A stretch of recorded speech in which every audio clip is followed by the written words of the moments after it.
What would drive a woman to target men at random, leaving a trail of terror and death in her wake?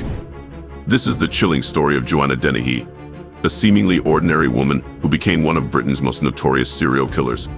Stay with us as we unravel the mystery of her horrifying spree and dive into the twisted mind of a frenzied female predator.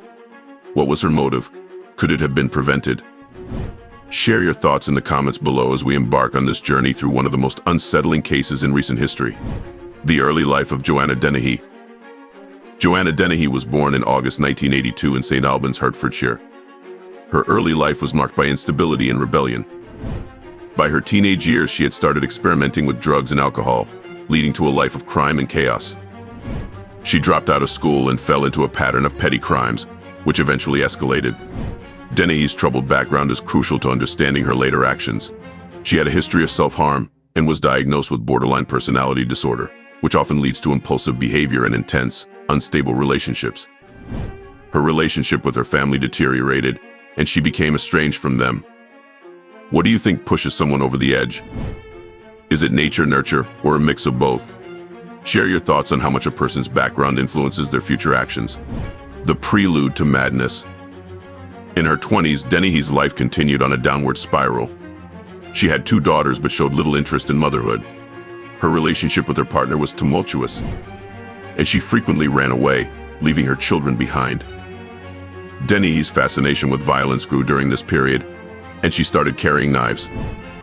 In 2012, Dennehy moved to Peterborough, where she met Kevin Lee, a property developer who provided housing for ex-convicts and vulnerable individuals. Lee employed Dennehy as a property manager, unaware of the storm brewing beneath her charming exterior.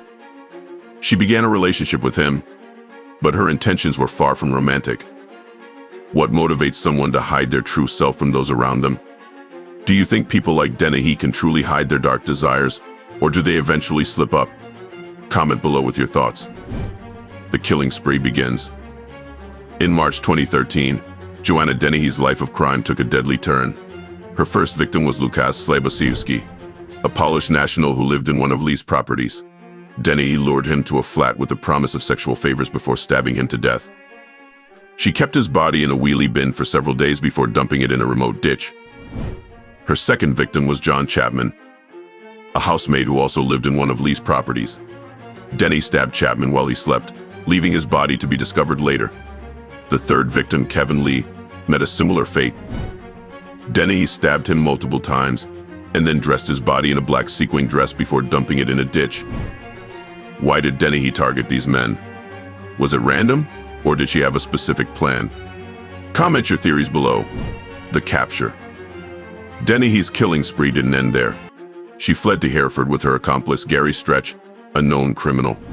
There she attacked 2 more men, Robin Bariza and John Rogers, both of whom survived the brutal assaults. Her ability to evade capture for so long is a testament to her cunning and manipulation skills.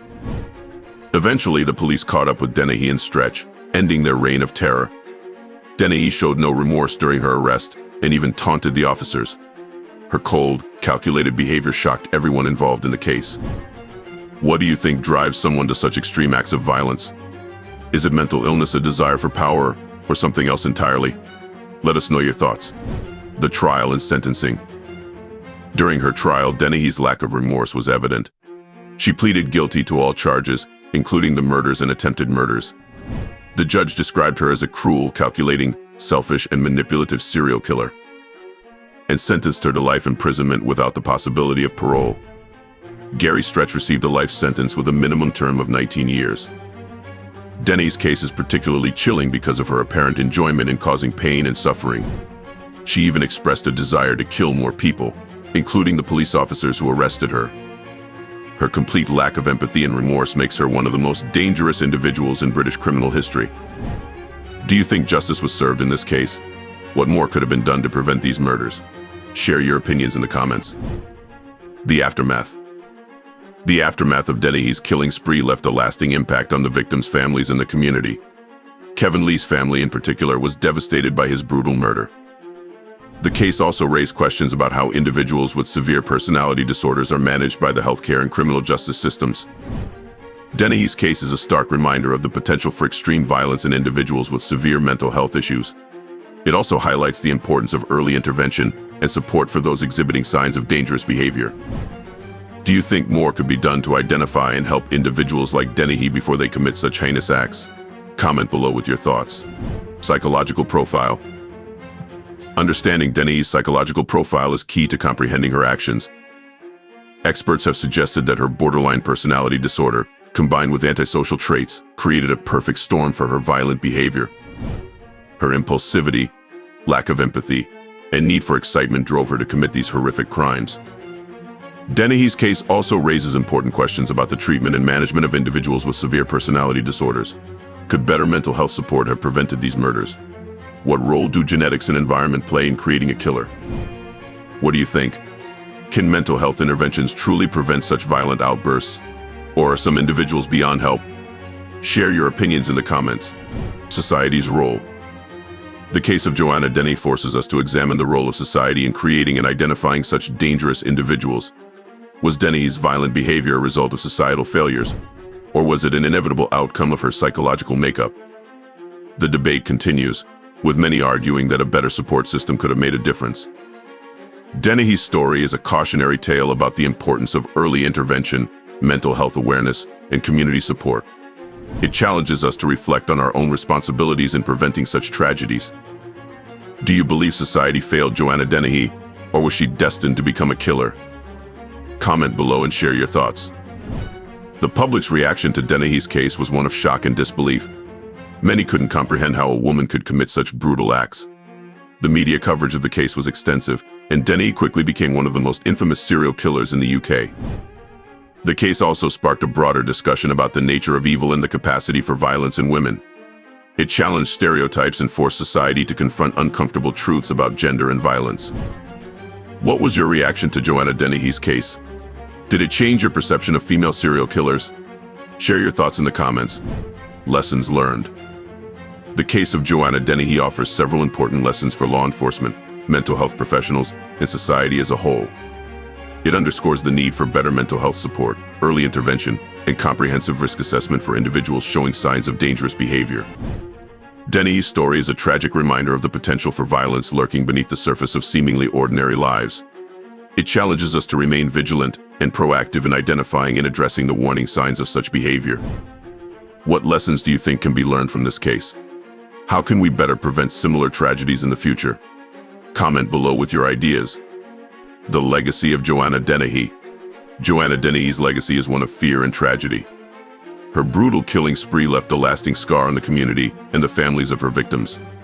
Her case will be remembered as a chilling example of the capacity for evil within us all. Dennehy's story is a powerful reminder of the importance of mental health awareness and the need for a compassionate, proactive approach to supporting those at risk of violent behavior. It challenges us to reflect on our own responsibilities in preventing such tragedies and to work towards a safer, more supportive society. What do you think is Joanna Dennehy's legacy? How can we honor the victims and ensure their stories are not forgotten? Share your thoughts in the comments. Unanswered questions. Despite the extensive media coverage and analysis of Dennehy's case, many questions remain unanswered. What was her true motive? Could her killing spree have been prevented? What can we do to better understand and address the root causes of such violent behavior? Dennehy's case continues to intrigue and horrify, leaving us with more questions than answers. It challenges us to look deeper into the human psyche and to seek out the underlying causes of such extreme behavior. What questions do you still have about Joanna Dennehy's case? Do you think we'll ever fully understand her motives? Comment below with your thoughts. The case of Joanna Dennehy is a haunting reminder of the potential for violence in seemingly ordinary individuals. Her brutal killing spree left a lasting impact on the victims' families, the community, and society as a whole.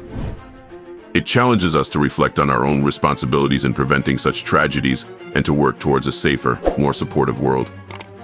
What do you think? Share your thoughts in the comments below and let us know how this case has impacted you.